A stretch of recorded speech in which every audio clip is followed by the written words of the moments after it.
আসসালামু আলাইকুম রহমতুল্লাহি আবরাকাতু নাহমাদুহু অনুসল্লি আলা রসুলিহিল করিম ফাআউযু বিল্লাহি মিনাশ শাইতানির রাজিম বিসমিল্লাহির রহমানির রহিম রব্বি ইশরাহ লি সাদরি ওয়া ইয়াসসির লি আমরি ওয়াহলুল উকতাতাম মিন লিসানি ইয়াফকাহু কওলি।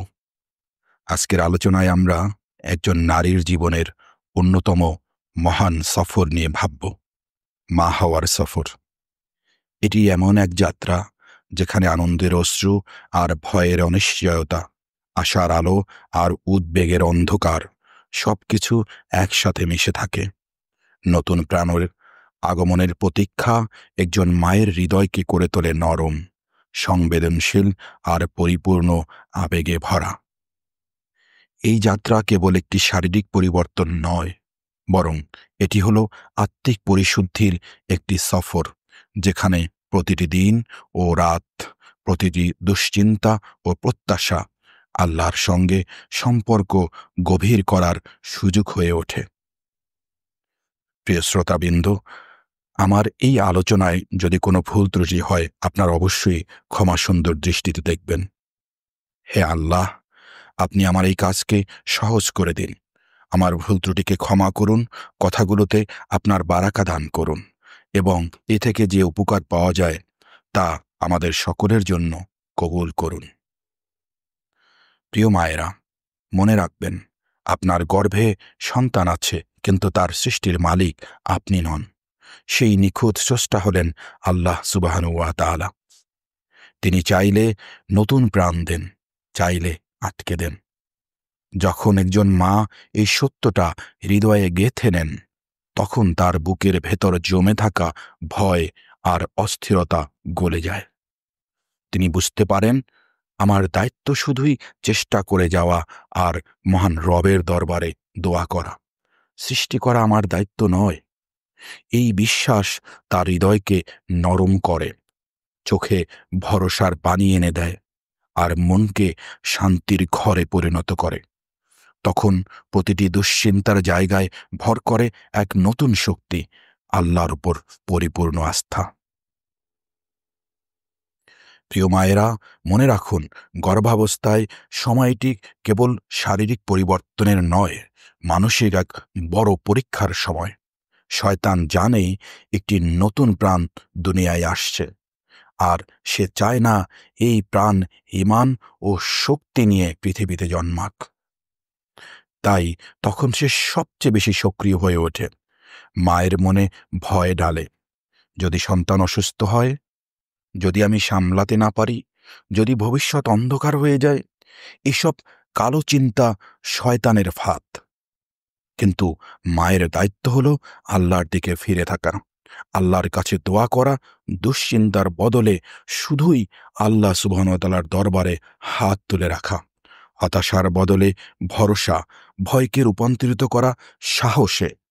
হ্যাঁ, ডাক্তাররা হয়তো বলবেন এটা হরমোনাল পরিবর্তন, কিন্তু জানবেন, চিন্তার শক্তি ও ঈমানের আলো যে কোনো হরমোনাল অন্ধকারকেও জয় করতে পারে।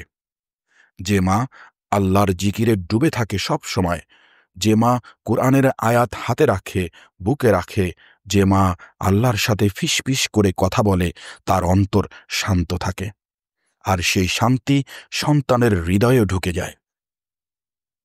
প্রিয় বোনেরা, গর্ভাবস্থা শুধু শারীরিক পরিবর্তনের সময় নয়, এটি এক দীর্ঘ ইবাদতের সফর। প্রতিটি দিন, প্রতিটি রাত, এমনকি প্রতিটি মিনিটও আল্লাহর কাছে ঘনিষ্ঠ হওয়ার একটা বিরাট সুযোগ। মা যখন সিজদায় কান্না করেন, দোয়া করেন, কোরআন তিলাওয়াত করেন, সেই নূর সন্তানের ভেতরেও ছড়িয়ে পড়ে।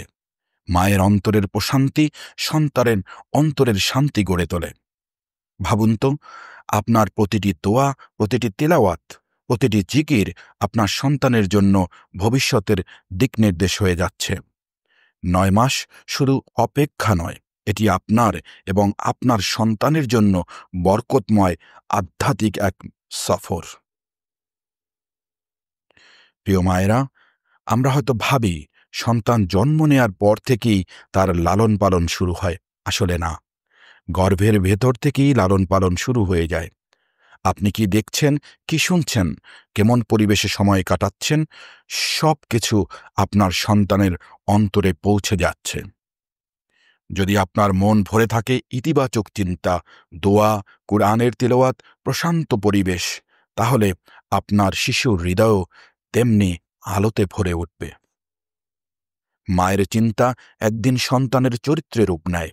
তাই এই সময়টা শুধুই শারীরিক যত্ন নয়, মানসিক ও আত্মিক যত্নেরও সফর। ইতিবাচক মা মানেই আলোকিত প্রজন্মের বীজ রোপণ।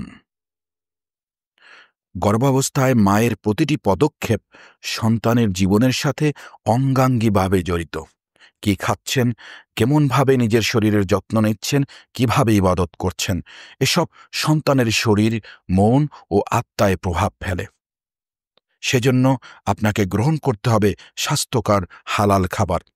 হালাল ও পুষ্টিকর খাবার শুধু মায়ের শরীর নয়, শিশুর ভবিষ্যৎ, শক্তি ও রোগ প্রতিরোধে ক্ষমতা গড়ে তোলে। শারীরিকভাবে সবসময় সক্রিয় থাকতে হবে। নিয়মিত হাঁটা বা হালকা ব্যায়াম মা ও সন্তানের জন্য উপকারী। এটি প্রসবকে সহজ করে এবং মানসিক প্রশান্তি এনে দেয়। এবং নিয়মিত ইবাদত করা, নামাজ, জিকির ও কুরআনের তিলাওয়াত মায়ের অন্তরে প্রশান্তি আনে। সেই প্রশান্তির আলো সন্তানের মনকেও আচ্ছন্ন করে। দোয়া করা, মায়ের দোয়া সন্তানের জীবনের প্রথম রিজিক, প্রথম নিরাপত্তা এবং প্রথম আশীর্বাদ। তাই মায়ের যত্ন মানেই সন্তানের যত্ন। তার প্রতিটি সচেতনতা ভবিষ্যতের প্রজন্মকে সুস্থ, ঈমানদার ও আলোকিত গড়ে তোলে। সন্তানকে লালন পালন করা শুধু মায়ের একার দায়িত্ব নয়, এটি একটি সামষ্টিক দায়িত্ব, যেখানে পরিবারের প্রত্যেক সদস্যের ভূমিকা গুরুত্বপূর্ণ। দাদা দাদি ও নানা নানি, তারা তাদের দোয়া, অভিজ্ঞতা ও ভালোবাসার মাধ্যমে শিশুর মানসিক নিরাপত্তা নিশ্চিত করতে হবে। ভাই বোন, তারা খেলাধুলা, বন্ধুত্ব ও আন্তরিক সম্পর্কের মাধ্যমে শিশুকে সামাজিকতা শেখায়। বাবা মা তার সন্তানকে ভালোবাসা, শৃঙ্খলা ও ঈমানের ভিত্তি করে দেয়। যখন পরিবারে সবার মাঝে ভালোবাসা, সম্মান, ঈমান ভিত্তিক পরিবেশ থাকে, তখন শিশুর মনে একটি নিরাপদ আশ্রয় তৈরি হয়। এই নিরাপত্তাই তার চরিত্র গঠনের মূল ভিত্তি। পরিবার হল সন্তানের প্রথম স্কুল, যেখানে ভালোবাসা, নিরাপত্তা আর ঈমানি পরিবেশ থাকে, এবং এগুলি থাকলেই তাদের লালন পালন সহজ এবং ফলপ্রসূ হয়। গর্ভাবস্থা হোক বা সন্তান লালন, একজন মায়ের প্রতিটি সংগ্রামই আসলে আল্লাহর নিকট সওয়াব অর্জনের অমূল্য সুযোগ। তার প্রতিটি কষ্ট নিছক ব্যথা নয়, বরং আখিরাতে আলোকিত পুরস্কার হয়ে জমা হয়। প্রতিটি দুশ্চিন্তা শুধুই চাপ নয়, এটি ধৈর্যের প্রশিক্ষণ, যা মাকে অন্তরের ভেতর থেকে শক্তিশালী করে গড়ে তোলে। তার প্রতিটি দোয়া হল ভবিষ্যতের জন্য রোপণ করা বীজ, যা সন্তানের হৃদয়ে ঈমান, চরিত্র ও নূরের ফল বয়ে আনে। একজন মা যখন আল্লাহর উপর ভরসা রাখেন, ইতিবাচক চিন্তায় নিজেকে আলোকিত করেন এবং ধৈর্যের আলিঙ্গনে নিজেকে সমর্পণ করেন, তখন তার প্রতিটি মুহূর্ত ওই ইবাদত নয়, বরং হয়ে ওঠে একটি প্রজন্ম নির্মাণের মহান আমানত। হে আল্লাহ, সব মায়েদেরকে স্নেহ, ধৈর্য ও প্রজ্ঞার আলোকিত বাতি বানান। তাদেরকে এমন প্রজন্ম গড়ে তোলার তৌফিক দিন, যারা ঈমানদার, সৎ চরিত্রের এবং সোজা পথে চলবে। আমিন।